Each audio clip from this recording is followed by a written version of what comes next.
Hey everyone, and welcome. We're doing something kind of fun today, diving into a book that's what's called The Smartest Money Book You'll Ever Read. That's by Daniel Solin. Bold title, right? Totally. But you know what? I kind of like how Solin just cuts through the noise. He Yeah. ditches all that financial jargon.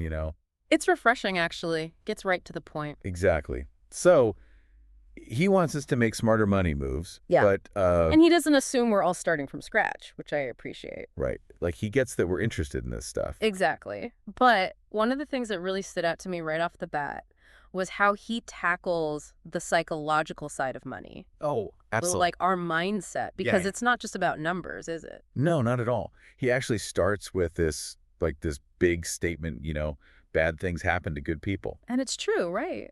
It is. And he tells the story of this guy, Paul. Paul did everything right, steady job, responsible with credit, and Yeah, the things you're supposed to do. exactly. Yeah.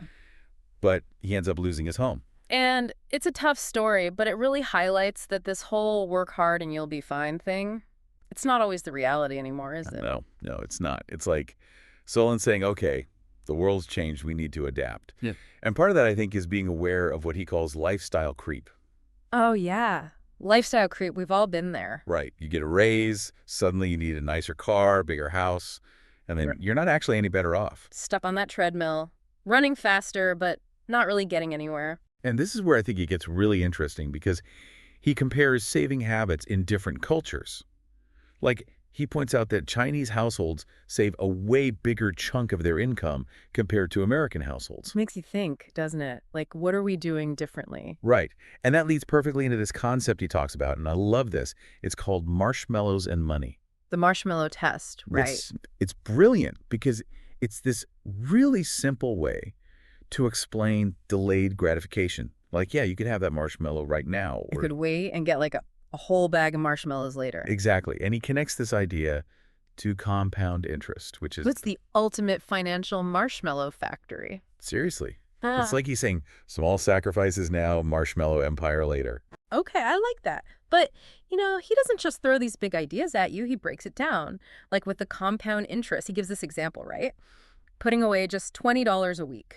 Which, let's be honest, is like what? One less latte a week? Maybe two, depending on where you go. Right?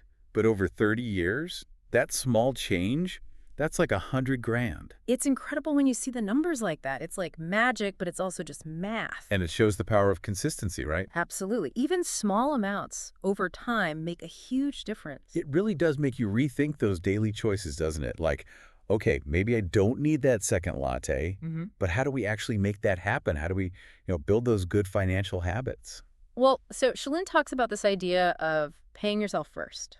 Which is such a simple concept, but so powerful. Right. It's like you're treating your savings like a non-negotiable expense. Exactly. Like your rent or your mortgage, it comes right off the top. Exactly. And he's a big fan of automating it. Oh, yeah.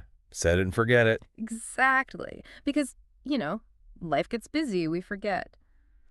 But he doesn't just leave it there. He actually talks about different types of savings vehicles. Because it's not just about saving, it's about making your money work for you, right? Exactly. He wants us to get the most bang for our buck. So he talks about things like high-yield savings accounts, CDs, places where your money can actually grow. And it's like finding the best savings account is like shopping the sale rack at your favorite store. You get more for your money. But, okay, before we get too excited about growing our money, we've got to address the elephant in the room. Oh, you mean debt. Debt. That's the silent wealth killer. Ugh, it really is. And so Solin doesn't sugarcoat it. Like, he drops this stat that just blew my mind. Apparently, tons of families are spending like a crazy percentage of their income just on credit card interest. Just the interest, not even paying down the principal. It's insane. It's like working an extra job just to stay in debt. And, he shares this story about a woman named Diane, and it's kind of a cautionary tale. Oh, yeah. Poor Diane. She let her debt spiral out of control. It's a good reminder that ignoring the problem doesn't make it go away. Nope. In fact, it usually makes it worse. But the good news is, so Solin gives us tools to deal with it, right? He talks about getting organized, making a plan, and actually facing those numbers. Yeah, he's all about taking control. And he even breaks down different debt repayment strategies, right? Like the snowball method, the avalanche method. It's like he's saying, look, there's no one-size-fits-all approach, but here are some proven methods. Find what works for you. Exactly. And, once we've got a handle on that debt, then we can really start thinking about those big financial goals, like buying a house. Ah, the great American dream, right? Right. But even here, Solin encourages us to be smart about it, Yeah, he's not all about blindly following tradition. Like, he talks about this thing called the price-to-rent ratio. which sounds way more complicated than it is. It's actually a pretty simple calculation to see if buying a house in your area even makes financial sense. Right. Because renting isn't always a bad thing. Exactly. Sometimes it makes more sense financially. Yeah. And he really makes you think about all those hidden costs of homeownership. Oh, yeah. Those can really sneak up on you. Property taxes, insurance, maintenance. Don't forget those surprise repairs. Oh, those are the worst. It's like your water heater knows exactly when you're least prepared for it to break. Right, and then there's insurance. I feel like that's another one where people get tripped up. Absolutely. It's easy to overpay or get the wrong kind of coverage. But so Solon breaks it down so well, like with life insurance. He really advocates for term life insurance for most people. Because you don't always need life insurance your whole life, right? Exactly. And he compares it to a raincoat, which I love. It's the perfect analogy. You need it when it's raining, but you don't walk around with a raincoat on all the time. Exactly. And, speaking of protecting yourself, we have to talk about investing. This is where I feel like Solon really shines. He pulls no punches, does he? He calls out Wall Street on all those games they play that leave regular investors feeling lost. Totally. He's like that friend who tells you the truth, even when it's not what you want to hear. Like, he's not a fan of those actively managed funds with their high fees and often mediocre returns. Nope. He's all about keeping it simple and effective. Which is why he loves index funds. Index funds, yeah.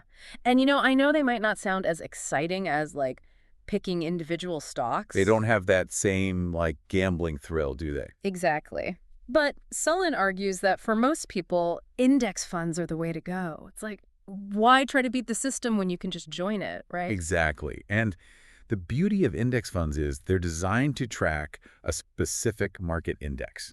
So you're basically investing in a whole bunch of companies at once. Built-in diversification, baby. Yes. And because they're passively managed, the fees are way lower. Which means more money in your pocket. Exactly.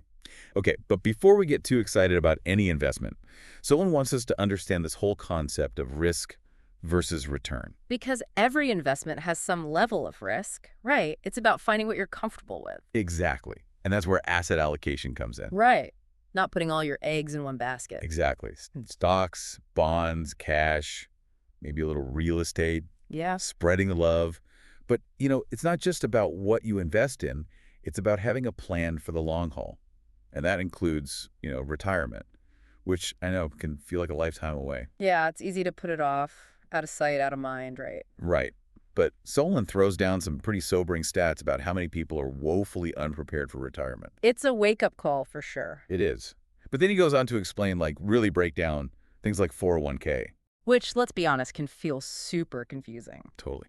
But he explains the different investment options. He talks about fees, all the things you need to know to make your 401k work for you. Because it's your money. You deserve to understand how it's being managed. Right. And then even once you've saved enough for retirement, he talks about how to make that money last.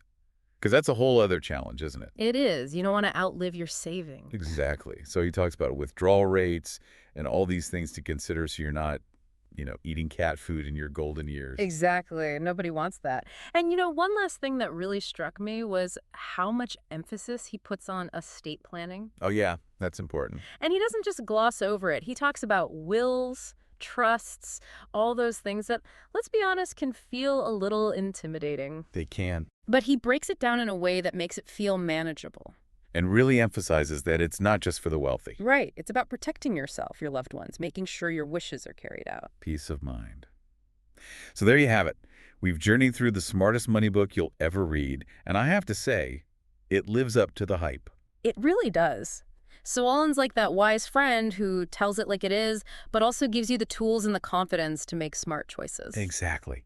He reminds us that financial success, it's not about luck. It's not about hitting the lottery. It's about making informed decisions consistently over time. Yes.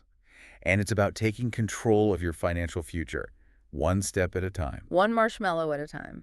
Exactly. Yeah. So if you're ready to ditch those financial fears and start making smarter money moves, definitely check out The Smartest Money Book You'll Ever Read by Daniel Solin. And until next time, keep diving deep. See you next time.